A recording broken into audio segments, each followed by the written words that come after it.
नमस्कार, मैं doctor Madhu Jain, SPC government college Ajmer, associate professor in economics. बच्चों, हमने अपने पिछले व्याख्यानों में, पिछले वीडियो में जॉन रॉबिन्सन के पूंजी संचय के सिद्धांत पर चर्चा की थी। उसी चर्चा को हम आज आगे बढ़ाते हैं और इस चर्चा का समीक्षात्मक मूल्यांकन करते हैं। यानी कि श्रीमती जॉन रॉबिन्सन के पूंजी संचय सिद्धांत का समीक्षात्मक मूल्यांकन या John Robinson's theory of capital accumulation a critical appraisal. Shrimati Robinson का मॉडल हैरोड के वृद्धि मॉडल का विस्तार है। संभाव्य वृद्धि दर हैरोड की प्राकृतिक वृद्धि दर है, यानी कि मिसेस जॉन रॉबिन्सन की एक्सपेक्टेड जो ग्रोथ रेट है वो जो है हैरोड की नेचुरल ग्रोथ रेट के बराबर मानी जाती है। स्वर्ण युग में वास्तविक यानी जी और प्राकृतिक वृद्धि यानी जीई नेचुरल ग्रोथ रेट एक दूसरे के बराबर होती है और अभिष्ट वृद्धि दर यानी वारंटेड ग्रोथ रेट उसके अनुरूप होती है। दोनों तटस्थ तकनीकी परिस्थितियों और स्थिर बचत अनुपातों को स्वीकार करते हैं, पर जॉन रॉबिन्सन का पूंजी संचय का सिद्धांत लाभ मजदूरी संबंध और श्रम उत्पादकता पर निर्भर करता है। इसके विपरीत हैरोड का सिद्धांत बचत आय अनुपात, सेविंग इनकम रेशो और पूंजी उत्पादकता पर कैपिटल प्रोडक्टिविटी पर निर्भर करता है। रॉबिन्सन का मॉडल पूंजी संचय में श्रम के महत्व पर बल देता है, जबकि हैरोड का मॉडल पूंजी के महत्व पर बल देता है। इस प्रकार से श्रीमती जॉन रॉबिन्सन के मॉडल पर मत प्रकट करते हुए प्रोफेसर कुरिहारा लिखते हैं, केन्स के बाद वृद्धि अर्थशास्त्र में श्रीमती जॉन रॉबिन्सन का प्रमुख योगदान ये प्रतीत होता है कि उसने क्लासिकी मूल्य और वितरण सिद्धांत और केन्स के आधुनिक बचत निवेश सिद्धांत का एक सामंजस्यपूर्ण प्रणाली में एकीकरण कर दिया है। परंतु यदि श्रम उत्पादकता, मजदूरी दर, लाभ दर, श्रम पूंजी अनुपात व्यवहारिक नीति के लक्ष्य न माने जाए तो इसमें इतना सुधार नहीं हो सकता है कि राजकोषीय मौद्रिक नीति प्राचलनों का पैरामीटर्स का प्रवर्तन कर सके, जितना कि पूर्णतया योजनाबद्ध अर्थव्यवस्था में उन्हें ऐसे समझा जाए। इस प्रकार से मिसेस जॉन रॉबिन्सन के मॉडल की कई प्रकार की विभिन्नताएं और समानताएं जो है विभिन्न अर्थशास्त्रियों ने व्यक्त की है। इसका और इसी कारण से इस सिद्धांत की जहां कुछ कमियां भी है वो उनका हम विवेचन इस प्रकार से कर सकते हैं। Weaknesses of the Mrs John Robinson's capital accumulation theory.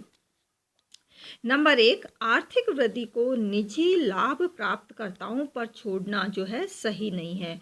Not right to leave economic growth to private profit makers, यानी कि श्रीमती जॉन रॉबिन्सन की पूंजी वृद्धि की चर्चा का ये व्यापक प्रभाव पड़ता है कि आर्थिक वृद्धि जैसी महत्वपूर्ण समस्या खेल के पूंजीवादी नियमों पर छोड़ने का समस्त विचार अस्वीकार करना पड़ता है, क्योंकि उनका स्वतंत्र वृद्धि का मॉडल ये प्रदर्शित करता है कि बढ़ती हुई जनसंख्या की आवश्यकताओं और उन्नतशील तकनीकी के अनुरूप अर्थव्यवस्था की आर्थिक वृद्धि का कार्य करने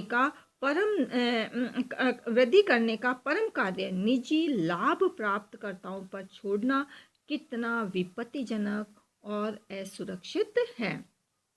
दूसरी आलोचना ये कहते हुए की जाती है कि बंद अर्थव्यवस्था, closed economy. Shrimati John Robinson का जो ये मॉडल है ये क्लोज इकोनॉमी की अजम्पशन पर आधारित है, परंतु विकसित देशों की अर्थव्यवस्थाएं बंद नहीं बल्कि खुली होती है, जिनमें उनके विकास की दर को बढ़ाने का महत्वपूर्ण कार्य विदेशी व्यापार और विदेशी पूंजी करते हैं। तीसरा है संस्थानिक साधनों की उपेक्षा, यानी निग्लेक्ट ऑफ इंस्टीट्यूशनल फोर्सेस। ये मॉडल संस्थानिक साधनों पर दिए गए मानकर चलता है, को दिया हुआ मानकर चलता है परंतु किसी भी मॉडल में आर्थिक वृद्धि के एक निर्धारक के रूप में इंस्टीट्यूशनल जो रिसोर्सेज है के कार्यों की उपेक्षा नहीं की जा सकती। अर्थव्यवस्था का विकास काफ़ी हद तक सामाजिक यानी सोशल, कल्चर यानी सांस्कृतिक और संस्थानिक यानी कि इंस्टीट्यूशनल परिवर्तनों पर ही निर्भर करता है। अगली आलोचना ये कहकर की जाती है कि स्थिर कीमत स्तर constant price level. Mrs John Robinson का ये मॉडल स्थिर कीमत स्तर की मान्यताओं पर भी आधारित है, परंतु ये मान्यता वास्तविक नहीं है। जब एक अर्थव्यवस्था प्रगति के मार्ग पर अग्रसर होती है तो इसके लिए निवेश की मात्रा लगातार बढ़ाई जाती है और जिसके कारण साधनों की मांग भी बढ़ती जाती है, परंतु उनकी पूर्ति को मांग के अनुरूप नहीं बढ़ाया जा सकता, जिसका परिणाम ये होता है कि कीमतों में वृद्धि होती जाती है। इसलिए ये कहा जा सकता है कि वृद्धि के साथ कीमतों में वृद्धि अनिवार्य है, जिसकी मिसेस जॉन रॉबिन्सन ने उपेक्षा की है। अगली आलोचना ये कहते हुए की जाती है कि उत्पादन के स्थिर गुणांक नहीं होते, no fix coefficient of production. यानी रॉबिन्सन ये मानकर चलती है कि उत्पादन की एक दी हुई मात्रा उत्पादित करने के लिए श्रम और पूंजी स्थिर अनुपातों में कांस्टेंट रेशो में लगाए जाते हैं। ये एक अवास्तविक मान्यता है, क्योंकि गत्यात्मक अर्थव्यवस्था में उत्पादन के स्थिर गुणांक कांस्टेंट कोएफिशिएंट्स नहीं होते, बल्कि समय के साथ श्रम और पूंजी में सब्स्टिट्यूशंस होता रहता है और सब्स्टिट्यूशंस की जो रैंक है वो टेक्नोलॉजिकल जो चेंजेस है उनके नेचर पर डिपेंड करती है। तो इस प्रकार से मिसेस जॉन रॉबिन्सन के इस सिद्धांत की अनेक आधारों पर आलोचना की जाती है, लेकिन इसका अभिप्राय ये नहीं है कि मिसेस जॉन रॉबिन्सन का ये सिद्धांत बिल्कुल ही गलत है।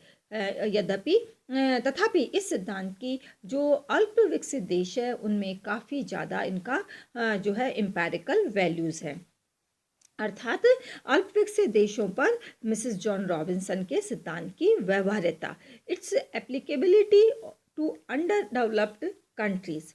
मिसेस जॉन रॉबिन्सन अपने सिद्धांत में विकासशील अर्थव्यवस्थाओं में जनसंख्या का पूंजी संचय की दर पर प्रभाव का अध्ययन करती है। एक स्वर्ण युग यानी गोल्डन एज होता है जिसे योजनाबद्ध आर्थिक विकास के माध्यम से कोई भी देश प्राप्त कर सकता है। अल्प विकसित अर्थव्यवस्थाओं में पूंजी वृद्धि की दर की अपेक्षा जनसंख्या वृद्धि की दर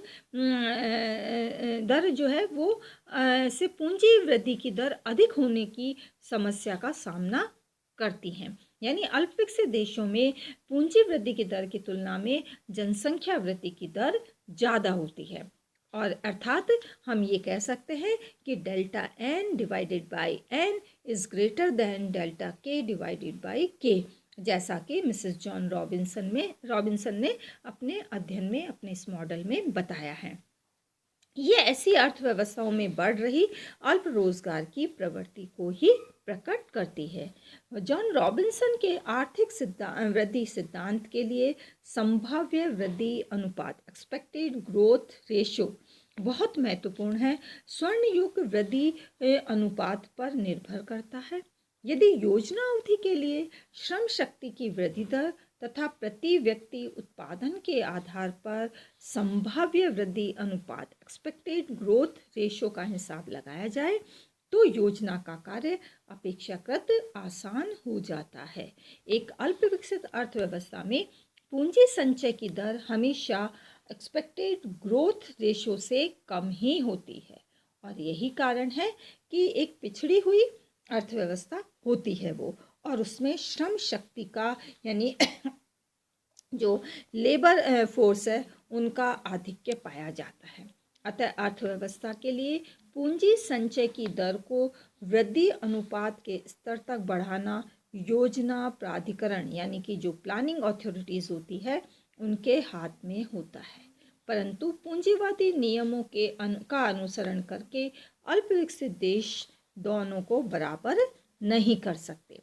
इसके विपरीत ऐसी अर्थव्यवस्थाओं में केवल निजी ही नहीं बल्कि सार्वजनिक निवेश के भी नियंत्रण और नियमन का कार्य योजना प्राधिकरण के सुपुर्द होता है। यानी कि जो प्राइवेट सेक्टर के साथ साथ जो गवर्नमेंट या पब्लिक इन्वेस्टमेंट है उस पर भी प्लानिंग अथॉरिटी का नियंत्रण और नियमन होता है। और इस प्रकार से हम कह सकते हैं कि अल्प विकास की समस्याओं को हल करने में गोल्डन एज की जिस धारणा का प्रयोग करना संभव नहीं है, क्योंकि स्वर्ण युग के लिए, गोल्डन एज के लिए आवश्यक अपरिवर्तनीय निरंतरता एक अल्प विकसित अर्थव्यवस्थाओं में नहीं पाई जाती है। Thank you so much.